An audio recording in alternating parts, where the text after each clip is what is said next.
നമസ്കാരം. മലയാളി വാർത്ത ഇൻസൈഡിലേക്ക് സ്വാഗതം. ഇറാനിലെ യുദ്ധം ലക്ഷ്യത്തിനടുത്തെത്തിയെന്ന് ട്രംപ്. ഇറാൻ ഭരണകൂടം സമാധാന കരാറിനായി യാചിക്കുകയാണെന്നും യുദ്ധത്തിൽ അമേരിക്ക വിജയത്തിന്റെ പാതയിലാണെന്നും പ്രസിഡന്റ് ഡൊണാൾഡ് ട്രംപ് അവകാശപ്പെട്ടു. 8 യുദ്ധങ്ങൾ അവസാനിപ്പിച്ച താൻ ഇറാനിലും വൻ വിജയം കൈവരിക്കുകയാണെന്നാണ് ട്രംപ് അവകാശപ്പെടുന്നത്. ഇറാൻ നേതാക്കൾ സമാധാന കരാറിനായി അതിയായി ആഗ്രഹിക്കുന്നുണ്ട്. എന്നാൽ തങ്ങളുടെ ജനങ്ങൾ തങ്ങളെ വധിക്കുമോ എന്ന ഭയത്താലും അമേരിക്കയോടുള്ള പേടി നിമിത്തവുമാണ് അവർ അത് പുറത്തു പറയാത്തത്. ലോകത്ത് ഒരു ഭരണാധികാരിയും ആഗ്രഹിക്കാത്ത അത്രയും സമ്മർദ്ദത്തിലാണ് ഇറാൻ തലവൻ. ട്രംപ് അവകാശപ്പെടുന്നതാണ് ഇതെല്ലാം. തോൽവി സമ്മതിക്കുക അല്ലെങ്കിൽ കൂടുതൽ ശക്തമായ ആക്രമണങ്ങൾ നേരിടുക എന്ന മുന്നറിയിപ്പാണ് അമേരിക്ക ഇറാനു നൽകിയിരിക്കുന്നത്. ഇറാനിൽ കരയുദ്ധം തുടങ്ങാൻ ഇനി അധിക സമയമില്ല. പശ്ചിമേഷ്യയിലേക്ക് കരസേനയെ വിന്യസിച്ചു കഴിഞ്ഞുവെന്ന് സ്ഥിരീകരിച്ച് US സൈന്യം. 82ാമത് എയർബോൺ ഡിവിഷനാണ് പശ്ചിമേഷ്യയിലേക്ക് എത്തിയത്. പാരച്യൂട്ട് വഴി ആക്രമണം നടത്തുന്നതിൽ പ്രത്യേക പരിശീലനം കിട്ടിയവരാണ് ഈ സൈനികർ എന്നാണ് വിദേശ മാധ്യമങ്ങൾ റിപ്പോർട്ട് ചെയ്തത്. ഇറാനിൽ US-ഉം ഇസ്രയേലും സംയുക്തമായി യുദ്ധം ആരംഭിച്ച 4 ആഴ്ചകൾ പിന്നിടുമ്പോഴാണ് US സൈനിക നീക്കത്തിൽ മാറ്റങ്ങൾ കൊണ്ടുവന്നിട്ടുള്ളത്. ഇതിനിടെ ഇറാനിൽ ഉടൻ അമേരിക്ക ആണവായുധം പ്രയോഗിക്കാനുള്ള സാധ്യത ഏറുന്നു എന്ന തരത്തിലുള്ള റിപ്പോർട്ടുകളും വരുന്നുണ്ട്. ഒരേ സമയം സൗദിയെയും ഇസ്രയേലിനെയും ബഹ്റിനെയും ഉൾപ്പെടെ എല്ലാ രാജ്യങ്ങളെയും ഇറാൻ തലങ്ങും വിലങ്ങും ആക്രമിക്കുന്ന സാഹചര്യത്തിൽ ഇറാനെതിരെ അറ്റകൈ പ്രയോഗമായി ആണവായുധം പ്രയോഗിക്കാനുള്ള സാഹചര്യമാണുള്ളത് എന്നാണ് പൊതുവെയുള്ള വിലയിരുത്തൽ.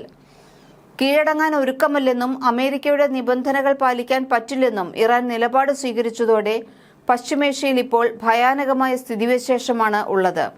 തന്ത്രപ്രധാനമായ ഖാർഗ് ദ്വീപ് പിടിച്ചെടുക്കാൻ തന്നെയാണ് ട്രംപിന്റെ നീക്കം. എന്നാൽ ഈ നീക്കം മുൻകൂട്ടി കണ്ട് ഇറാൻ അവിടെ പ്രതിരോധം ശക്തമാക്കിയിരിക്കുകയാണ്. ഇതിന്റെ ഭാഗമായി ദ്വീപിന് ചുറ്റും മൈനുകളും ബൂബി ട്രാപ്പുകളും ഇറാൻ സ്ഥാപിച്ചതായി US ഇന്റലിജൻസ് റിപ്പോർട്ടുകൾ വ്യക്തമാക്കി. കൂടുതൽ സൈനികരെ വിന്യസിച്ചും വ്യോമ പ്രതിരോധ സംവിധാനങ്ങൾ വർദ്ധിപ്പിച്ചുമാണ് ഇറാൻ തയ്യാറെടുക്കുന്നത്. ഇറാന്റെ എണ്ണ കയറ്റുമതിയുടെ 90% നടക്കുന്നത് ഈ ദ്വീപ് വഴിയായതിനാൽ ഇത് രാജ്യത്തിന്റെ സാമ്പത്തിക അടിത്തറയാണ്. ഹോർമൂസ് കടലിടുക്ക് വീണ്ടും തുറക്കാൻ ഇറാനുമേൽ സമ്മർദ്ദം ചെലുത്താനാണ് ഡൊണാൾഡ് ട്രംപ് ഭരണകൂടം ഈ ദ്വീപ് പിടിച്ചെടുക്കാൻ ആലോചിക്കുന്നത്. എന്നാൽ ഇത്തരം സൈനിക നീക്കം വലിയ അപകടമുണ്ടാക്കുമെന്ന് വിദഗ്ധർ മുന്നറിയിപ്പ് നൽകുന്നു. ദ്വീപിൽ വിന്യസിച്ചിരിക്കുന്ന ആധുനിക പ്രതിരോധ സംവിധാനങ്ങൾ അമേരിക്കൻ സൈന്യത്തിന് വലിയ ആളപായമുണ്ടാക്കാൻ സാധ്യതയുണ്ട്. അമേരിക്കൻ സൈന്യം ഇറങ്ങാൻ സാധ്യതയുള്ള തീരപ്രദേശങ്ങളിലെല്ലാം ടാങ്കുകളെയും മനുഷ്യരെയും തകർക്കാൻ ശേഷിയുള്ള മൈനുകൾ ഇറാൻ വിന്യസിച്ചിട്ടുണ്ട്. ഇതേസമയം ദ്വീപ് പിടിച്ചെടുത്തതുകൊണ്ട് മാത്രം ഹോർമൂസ് കടലിടുക്കിലെ പ്രശ്നങ്ങളോ ആഗോള വിപണിയിലെ ഇറാന്റെ സ്വാധീനമോ ഇല്ലാതാകില്ലെന്ന് അമേരിക്കയുടെ സഖ്യകക്ഷികൾ കരുതുന്നു. കഴിഞ്ഞ മാർച്ച് 13-ന് ദ്വീപിലെ സൈനിക കേന്ദ്രങ്ങൾ ലക്ഷ്യമിട്ട് അമേരിക്ക ആക്രമണം നടത്തിയിരുന്നു. എന്നാൽ മാനുഷിക പരിഗണനകൾ കണക്കിലെടുത്ത് അന്ന് എണ്ണ ഖനന കേന്ദ്രങ്ങളെ ഒഴിവാക്കിയെന്ന് പ്രസിഡന്റ് ട്രംപ് വ്യക്തമാക്കി. ദ്വീപ് പിടിച്ചെടുക്കാൻ ശ്രമിച്ചാൽ ഇറാന്റെ ഭാഗത്തുനിന്ന് കടുത്ത ഡ്രോൺ മിസൈൽ ആക്രമണങ്ങൾ ഉണ്ടാകുമെന്ന് ഇസ്രയേൽ വൃത്തങ്ങളും മുന്നറിയിപ്പ് നൽകുന്നു. ദ്വീപിന്റെ സുരക്ഷ ഉറപ്പാക്കാൻ തങ്ങൾ ജാഗ്രത പാലിക്കുന്നുണ്ടെന്നും അധിനിവേശത്തെ പിന്തുണയ്ക്കുന്ന അയൽരാജ്യങ്ങളെയും ആക്രമിക്കുമെന്നും Iran parliament speaker Mohammad Bagher Ghalibaf ഭീഷണിപ്പെടുത്തി. ദ്വീപിന്റെ ഭൂമിശാസ്ത്രപരമായ പ്രത്യേകതകൾ കാരണം അവിടെ കരസേനയെ ഇറക്കുന്നത് വലിയ സൈനിക വിന്യാസം ആവശ്യമായ കാര്യമാണ്. സംഘർഷം രൂക്ഷമാക്കുന്നത് ഒഴിവാക്കണമെന്ന് ഗൾഫ് രാജ്യങ്ങൾ അമേരിക്കയോട് ആവശ്യപ്പെട്ടിട്ടുണ്ട്. ദ്വീപ് പിടിച്ചെടുക്കാനുള്ള നീക്കം മേഖലയിലാകെ വലിയ നാശനഷ്ടങ്ങൾക്കും ദീർഘകാല യുദ്ധത്തിനും കാരണമാകുമെന്ന് സഖ്യകക്ഷികൾ ഭയപ്പെടുന്നു. ഈ സാഹചര്യത്തിൽ നേരിട്ടുള്ള യുദ്ധത്തിനു പകരം ഇറാന്റെ മിസൈൽ ശേഷി തകർക്കുന്നതിലോ അല്ലെങ്കിൽ ദ്വീപിനു ചുറ്റും നാവിക ഉപരോധം ഏർപ്പെടുത്തി എണ്ണ കയറ്റുമതി തടയുന്നതിലോ ശ്രദ്ധ കേന്ദ്രീകരിക്കാനാണ് അമേരിക്ക ആലോചിക്കുന്നത്. ഇറാനുമായി ചർച്ച തുടരുന്നതായും അതിന്റെ ഫലത്തെ ആശ്രയിച്ചാകും തുടർ യുദ്ധമെന്നുമാണ് അമേരിക്കൻ പ്രസിഡന്റ് ട്രംപിന്റെ വാദം. ആണവായുധം സ്വന്തമാക്കില്ല എന്ന് ഇറാൻ അറിയിച്ചതായാണ് ട്രംപ് അവകാശപ്പെടുന്നത്. എന്നാൽ US-ന്റെ അവകാശവാദം ഇറാൻ പൂർണ്ണമായും തള്ളിക്കളഞ്ഞിട്ടുമുണ്ട്. സമ്പൂർണ്ണ വിജയം നേടും വരെ യുദ്ധം തുടരുമെന്ന നിലപാട് കടുപ്പിച്ചിരിക്കുകയാണ് ഇറാൻ. US പ്രസിഡന്റിന്റെ 5 ദിവസത്തെ വെടിനിർത്തൽ പ്രഖ്യാപനത്തിനു ശേഷവും ഇറാനിൽ വ്യോമാക്രമണം തുടരുകയാണ് ഇസ്രയേൽ. തലസ്ഥാനമായ ടെഹ്റാനിലും തന്ത്രപ്രധാന നഗരമായ ഇസ്ഫഹാനിലും കനത്ത വ്യോമാക്രമണം നടന്നു. 12 പേർ കൊല്ലപ്പെട്ടതായി റിപ്പോർട്ടുകൾ പറയുന്നു. ഭരണസിരാ കേന്ദ്രങ്ങളിലും സിവിലിയൻ കേന്ദ്രങ്ങളിലും ഒരുപോലെ ആക്രമണം നടത്തുകയാണ് ഇസ്രയേൽ. ടെഹ്റാനിലെ നിരവധി കെട്ടിടങ്ങൾ തകർന്നു. ഇറാനിൽ മരണം 1500 കടന്നു. 18,551 പേർക്കാണ് പരിക്കേറ്റത്. വരും ദിവസങ്ങളിലും ആക്രമണം തുടരുമെന്ന് ഇസ്രയേൽ പ്രതിരോധ മന്ത്രി ഇസ്രായേൽ കാറ്റ്സ് പ്രഖ്യാപിച്ചിട്ടുണ്ട്. ഇതിനിടെ ഇറാനും പ്രത്യാക്രമണം കനപ്പിച്ചിരിക്കുകയാണ്. ടെലവീവ്, ഏലിയാത്ത്, വടക്കൻ ഇസ്രായേൽ മേഖലയിൽ ആക്രമണമുണ്ടായി. ഇറാന്റെ ബാലിസ്റ്റിക് മിസൈൽ ആക്രമണം തുടരുന്നതായി ഇസ്രായേൽ അറിയിച്ചു. ഇസ്രയേലിൽ വിവിധ പ്രദേശങ്ങളിലായുള്ള ആക്രമണത്തിൽ 4 പേർ കൊല്ലപ്പെട്ടു. രാജ്യത്ത് പരിക്കേറ്റവരുടെ എണ്ണം 4800 കവിഞ്ഞതായും ബന്ധപ്പെട്ടവർ അറിയിച്ചു.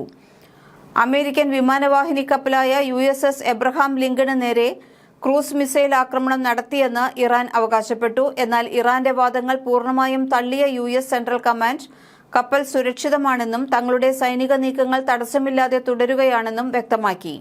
ആക്രമണം നടന്നോ ഇല്ലയോ എന്ന കാര്യത്തിൽ ഇരു രാജ്യങ്ങളും വിരുദ്ധമായ നിലപാടുകൾ സ്വീകരിച്ചതോടെ മേഖലയിൽ ആശങ്ക ഇരട്ടിച്ചിരിക്കുകയാണ്. ഇറാനിയൻ സ്റ്റേറ്റ് ടെലിവിഷനും പ്രസ് ടിവിയും പുറത്തുവിട്ട റിപ്പോർട്ടുകൾ പ്രകാരം ഇറാന്റെ തീരത്തുനിന്നും തൊടുത്തുവിട്ട അത്യാധുനിക ക്രൂസ് മിസൈലുകൾ എബ്രഹാം ലിങ്കണെ ലക്ഷ്യമാക്കി കുതിച്ചിട്ടുണ്ട്. കപ്പൽ തങ്ങളുടെ മിസൈൽ പരിധിക്കുള്ളിൽ കടന്നാൽ കടുത്ത പ്രത്യാഘാതമുണ്ടാകുമെന്ന് Iranian navy commander rear admiral Shahram Irani മുന്നറിയിപ്പ് നൽകിയിട്ടുണ്ട്. കപ്പലിന്റെ ഓരോ ചലനവും ഇറാൻ സൈന്യം നിരന്തരം നിരീക്ഷിക്കുന്നുണ്ടെന്നും ഇറാന്റെ ആർമി പബ്ലിക് റിലേഷൻസ് വിഭാഗം അറിയിച്ചു. ആക്രമണ വാർത്തകൾക്കിടയിലും എബ്രഹാം ലിങ്കണിൽ നിന്നുള്ള യുദ്ധവിമാനങ്ങൾ ഇറാനിലെ സൈനിക ലക്ഷ്യങ്ങൾക്ക് നേരെ ആക്രമണം തുടരുകയാണെന്ന് US അറിയിച്ചു.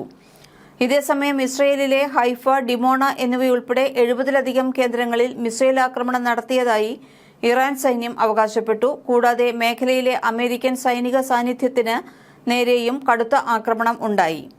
ജോർദാനിലെ അൽ അസ്രഗ്, ബഹ്റൈനിലെ ഷെയ്ഖ് ഇസ, കുവൈറ്റിലെ അലി അൽ സലേം, അരീഫ് ജാൻ എന്നീ US ബേസുകൾ ലക്ഷ്യമിട്ടതായും ഇറാൻ അറിയിച്ചു. ചബഹാറിന് മുകളിൽ വെച്ച് അമേരിക്കയുടെ F-18 യുദ്ധവിമാനം വെടിവെച്ചിട്ടുവെന്നും USS എബ്രഹാം ലിങ്കൺ വിമാനവാഹിനി കപ്പലിന് മിസൈൽ ആക്രമണത്തെ തുടർന്ന് സ്ഥാനം മാറേണ്ടി വന്നിട്ടുണ്ടെന്നുമാണ് ഇറാന്റെ അവകാശവാദം. എന്നാൽ വിമാനം തകർന്നു എന്ന ഇറാന്റെ വാദം അമേരിക്കൻ സെൻട്രൽ കമാൻഡ് നിഷേധിച്ചിരിക്കുകയാണ്. ഹോർമൂസ് കടലിടുക്കിലെ സംഘർഷങ്ങളെ തുടർന്ന് ആഗോള എണ്ണ വിതരണത്തിൽ തടസ്സമുണ്ടായതോടെ ലോകമെമ്പാടും ഇന്ധനവില കുതിച്ചുയരുന്നു. ഇത് പരിഹരിക്കാൻ അമേരിക്ക തങ്ങളുടെ തന്ത്രപ്രധാനമായ എണ്ണശേഖരത്തിൽ നിന്ന് ഇന്ധനം പുറത്തുവിട്ടു. അമേരിക്കൻ ചരിത്രത്തിലെ 2ാമത്തെ വലിയ കരുതൽ ശേഖരമാണ് ഇപ്പോൾ വിപണിയിലെത്തിയിരിക്കുന്നത്. 2000 കപ്പലുകളും 20,000 ജീവനക്കാരുമാണ് നിലവിൽ ഹോർമൂസിൽ കുടുങ്ങിക്കിടക്കുന്നത്. ഇസ്രയേലിനു പുറമെ ലെബനനിലും സംഘർഷം രൂക്ഷമാണ്. ടെലവീവിലെ ഇസ്രയേൽ മിലിറ്ററി ഇന്റലിജൻസ് കേന്ദ്രത്തിന് നേരെ ലെബനീസ് സായുധ സംഘം മിസൈൽ ആക്രമണം നടത്തി. ഇതിനിടെ ദക്ഷിണ ലെബനനിൽ ഇസ്രയേൽ തങ്ങളുടെ ബഫർ സോൺ വ്യാപിപ്പിക്കുകയാണെന്ന് പ്രധാനമന്ത്രി ബെഞ്ചമിൻ നെതന്യാഹു അറിയിച്ചു. ഇറാൻ അനുകൂല സായുധ സംഘങ്ങളെ നിയന്ത്രിക്കാൻ ഇറാഖിനോട് പശ്ചിമേഷ്യൻ രാജ്യങ്ങൾ ആവശ്യപ്പെട്ടു. ഇറാൻ തൊടുത്തുവിട്ട മിസൈലുകളും ഡ്രോണുകളും Saudi Arabia, UAE, Bahrain, Kuwait എന്നീ രാജ്യങ്ങൾ ആകാശത്ത് വെച്ച് തന്നെ തകർത്തു. ഹോർമൂസ് കടലിടുക്ക് ദീർഘകാലം അടച്ചിടുന്നത് ലോക സാമ്പത്തിക രംഗത്തെ തകർക്കുമെന്ന് ഐക്യരാഷ്ട്രസഭ മുന്നറിയിപ്പ് നൽകി. ഇതിനിടെ അമേരിക്ക മുന്നോട്ടുവച്ച 15-ഇന സമാധാന പദ്ധതി അപ്രായോഗികം എന്ന് പറഞ്ഞ് ഇറാൻ തള്ളിക്കളഞ്ഞു. യുദ്ധം അവസാനിപ്പിക്കണമെങ്കിൽ പ്രധാനമായും 5 നിബന്ധനകളാണ് ഇറാൻ മുന്നോട്ടുവയ്ക്കുന്നത്. ഭാവിയിൽ ആക്രമണം ഉണ്ടാവില്ല എന്ന ഉറപ്പും യുദ്ധനഷ്ട പരിഹാരവുമാണ് ഇതിൽ പ്രധാനം. തങ്ങളുടെ പ്രതിരോധത്തിൽ നിന്ന് പിന്നോട്ടില്ല എന്നും തങ്ങൾക്കെതിരെയുള്ള നീക്കങ്ങളെ ശക്തമായി നേരിടുമെന്നുമാണ് ടെഹ്റാൻ ആവർത്തിക്കുന്നത്. എന്തായാലും ഇന്നും യുദ്ധം തുടരുക തന്നെയാണ്. സമാധാനത്തിന് ഇനി എത്ര കാലം കാത്തിരിക്കണമെന്ന ആശങ്കയിലാണ് ലോകം. മലയാളി വാർത്ത ഇൻസൈറ്റ്.